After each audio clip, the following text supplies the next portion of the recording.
एक बाइक सवार फैमिली है, बाप, बेटा और बेटी।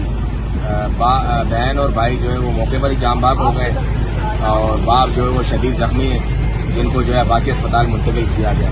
वाले को आवाम ने पकड़ा है, लेकिन पता नहीं पुलिस के हवाले किया या नहीं किया, लेकिन उस मौके पर आवाम ने पकड़ लिया। बस जब हम यहाँ आए तो हमने देखा कि 3 डंपर थे और फिर वो देखते ही देखते मुश्किल अफराद, जब तक पुलिस यहाँ नहीं आई थी तब तक वो पीछे से जो डंपर की लाइन आ रही थी, वो जो डंपर उनकी रेंज में आ रहा था उसको जलाए जा रहे थे और कुल यहाँ पे तादाद जो है वो 7 की हो गई है। 7 डंपर नजर आतिश हुए, जिसपे 4 फायर ब्रिगेड की गाड़ियां लगी हैं और अभी 1.5 घंटे के ऑपरेशन के बाद इन 7 को जो है वो बुझा दिया गया। सर अभी तक यही तो एक हमारे में प्रॉब्लम होती है, नहीं शायद दिन कोई हमारे सामने आता नहीं, ना अभी तक आके किसी ने बताया। आपने देखा एक ने किया और 7 फौरी तौर पे जल गए। अच्छा, कितने डंपर कौन सी जुडिशंस में जले और कितने ड्राइवर अरेस्ट है ये बता दीजिए। मेन ड्राइवर एक्सीडेंट करने वाला अरेस्ट हुआ है, जो जख्मी हालत में है। उसके अलावा अभी तक कोई ड्राइवर नहीं है। डंपर वाले अपनी जान बचा के डंपर छोड़ के भाग